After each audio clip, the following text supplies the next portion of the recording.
Hello guys, welcome back to the channel and welcome to another movie review. Tonight we're looking at an absolute Giallo classic by Dario Argento, starring James Petruccio and Kyle Morden of Streets of San Francisco fame. And we're looking at The Cat o' Nine Tails. This is one of his early sort of films, 1971. Italian classic Giallo.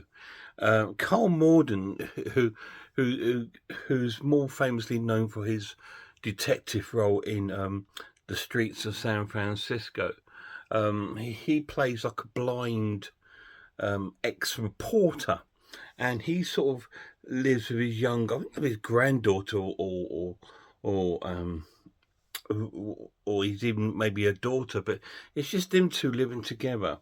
And he has this sort of ability of sort of seeing things that that are just about to happen, and so he's got like this sort of ability to see that. The film sort of starts when they're walking down the street, and he doesn't know, he can't see obviously, but he doesn't know who's in the car, but he senses someone in the car. And they stop and he asks the girl to have a look, and she looks and tells him it's a man in a brown suit.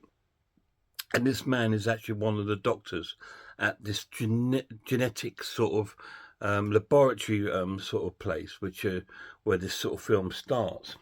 And we get our first sort of kill, and it's a security guard of this genetic sort of like laboratory gets killed, and quite gruesomely gets his sort of his throat cut, sorry, and he's sort of like then thrown into his sort of like guard box. And then we see a typical Giallo sort of first person view of the killer. We don't see the killer as he enters the genetic sort of laboratory, sneaking around. He's obviously on the look for something, to steal something. And then Carl Malden and the young girl go back to the flat, and he's visioned seeing this death. And he's back at the flat, and he's doing this sort of puzzles thing as she's gone to bed, and he starts seeing the vision of this murder going on. And the next day he walks down towards near the genetic laboratory, where all the police are there now, because obviously the body's been discovered. The body gets discovered by one of the doctors who's leaving the laboratory at night. He sees them sort of like laying on the floor, and our killer is long gone, but nothing appears to be sort of stolen. So the company are quite reluctant to sort of like get the police sort of like involved, because what they're doing is quite top secret, and they don't want the police to sort of know what they're doing in their sort of laboratories. And whatever it is that's being stolen, there's an insider, because it's the guy that was in the car, is one of the doctors there, and he talks to his secretary, telling her that he knows what's been stolen, but only he knows and no one else. He doesn't want anyone else to find out, but this is going to make him rich or whatever. So he sort of already told somebody about it. In the meantime, our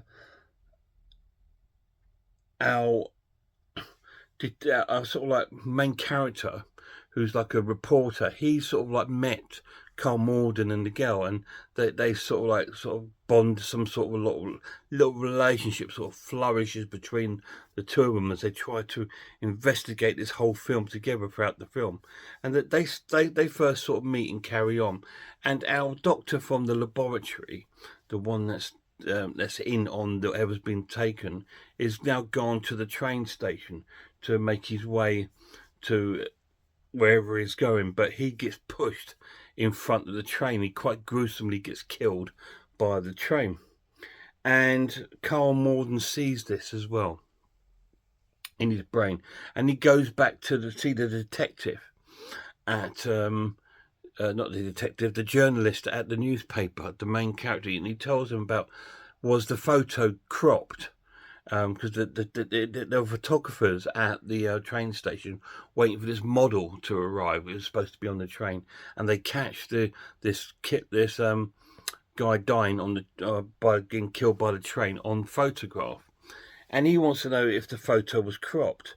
So our journalist phones the photographer up, and the photographer goes and has a look at his negatives, and discovers when he looks closer that you can see a hand that's pushed this man in front of the train. So it has been cropped, and he tells the journalist.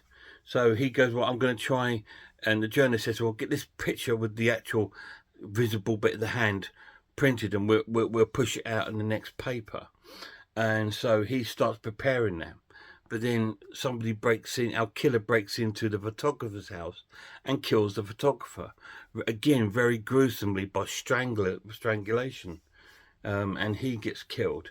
And then Carl Morden and our journalist and young girl turn up in the car at the photographer's to find out that he's now been killed. So something is going on. And so they both start chasing different leads to find out what's going on. The police think there's a madman on the loose, but the journalist is looking more towards espionage, and we got Carl Morden, who's like our sleuth on the case, and this is pretty much what it's like. It's a very whodunit sort of sleuth giallo film with some sort of brutal kills for it. And the thing that's different about this than any other giallo at the moment, all the kills and the first 3 kills are men. Normally they are sort of like models or you know, women and models and things like that get killed, and rich women.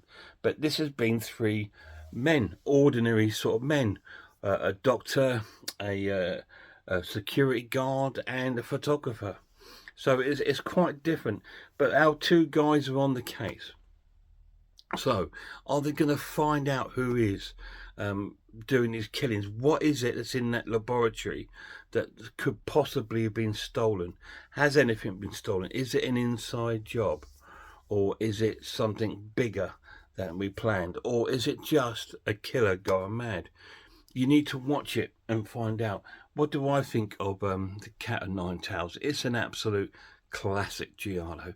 You know I'm an absolute sucker for giallo films. I know a lot of people don't like them because they're slow burn, they're more investigational sort of stories, very detective based like, and very sort of like slow and very sort of old school Italian. But that's what I love about it. It's got that very old school Italian feel. This is made in 1971.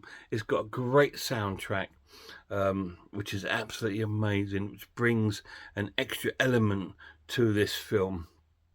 Again, making it very similar to our Harry Palmer Icarus File sort of music feel to the film. And it's got that really early 70s European feel to the film, and it's absolutely amazing. The acting is really cool. This is not a badly acted film. It's a really well acted film and quite believable. And bringing Carl Morden in, who, like I said, is a famous American actor, as a blind man, brings this new element to this giallo film, it almost like if you think of the other Argento film, with the girl with the ability to sort of like read minds, he's brought that sort of early elements to that to this film. Creepers, that's what I was thinking of. He's already brought this in before that film was out, so it's quite cool that he's brought in this sort of almost like a supernatural super sense element to the giallo film, and it just plays out really, really well, and really like keeps you gripped. Although it's slow, it keeps you gripped to the film, thinking, who's doing this, or why are they doing it? This is just like, what have they taken? What is this genetic laboratory hiding? You know, like earlier in the film, one of the detectives find out they're doing lots of sort of hush work there. that they don't want people to know. A lot of it is normal sort of stuff where they're trying to find cures for illnesses and doing genetic genes sort of thing. But there's other things in there that are hush-hush, and I think that's what's been sort of stolen. And we get, like, when just before the kills happen, we get a flash of an eye, which is either going to be the killer or it's going to be our Carl Morden seeing something, like almost like a photo sort of shutter.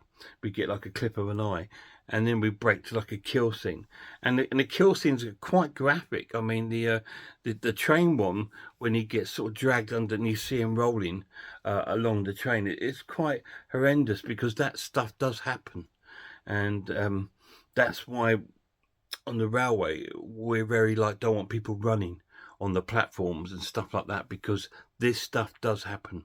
People have died this way, and the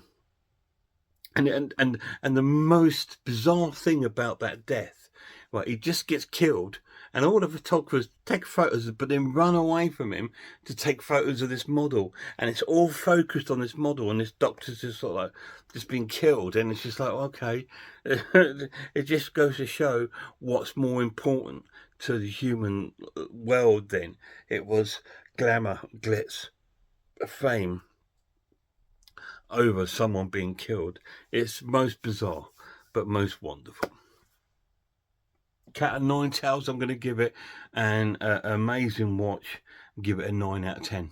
Absolutely fantastic. It's up there, one of the best Giallo films, I think, of the time, especially of Argento's Giallo films. I mean, there's so many.